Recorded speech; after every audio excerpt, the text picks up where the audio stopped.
I think that everyone at some point in their life should work in a fast food or retail job. Not to improve their work ethic or anything, but so that everyone knows what it's like to have that kind of job. They wouldn't work in fast food their whole lives, maybe just like for 6 months, just so they get a feel for it. So with that, let's talk about the time when I worked in fast food. I used to work at a very small local sandwich shop. I don't know if any of you guys heard of it. It's called Subway.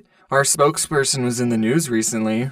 I don't know if you guys look at the news. Did you hear he got beat up in jail? I kind of want to meet the person who beat up Jared more than Jared. Not in person. We wouldn't meet in person, obviously. But like, he would be behind bars, and I would just look at the guy who beat up my spokesperson. How many people get to say that they beat up a fast food icon who is also a pedophile? Only one, and it's that guy. Okay, but seriously guys, working at Subway was probably one of the most easiest jobs out there. I don't know why I'm about to complain about it to you guys. We got free cookies. And you know the comic with the Subways in Hell? I was actually working at Subway when I made that comic. I just think it adds sort of a little bit of value to it. You see, the owners, who were husband and wife, can you believe it, of the Subway I worked at owned 2 stores. One of the Subway stores was in a Walmart on an Indian reservation, because we have those in Arizona, and the other Subway was the Subway I worked at. And since the Walmart store was always busy, the owners would spend 99% of their time at that store. So I didn't really have a boss most of the time. On the off chance the owners did show up, they would just pick up some food and then they would make sure I was making sandwiches the right way. And every time I made a sandwich in front of them,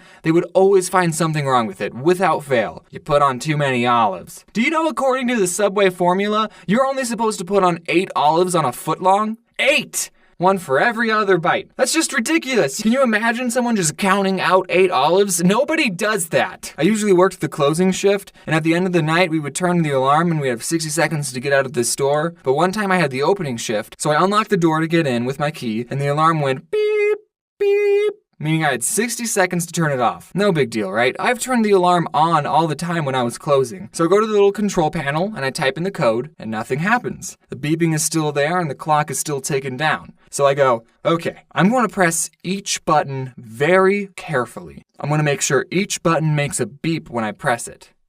Beep, beep, beep. Nothing still happens. So I go, okay, I'm going to make sure to press each button very carefully. And I start thinking, did they change the passcode without telling me? Well, this is the only passcode I know, so we're just going to try it again. And I press each button very carefully. Beep, beep, beep. And it goes quiet. And then the alarm goes off. I still had like 20 seconds left. But I guess when you get it wrong 3 times, it automatically assumes that you're a burglar. So while the alarm is going off, I look on the contact sheet for the owner's cell phone number. I step outside, I call him, and he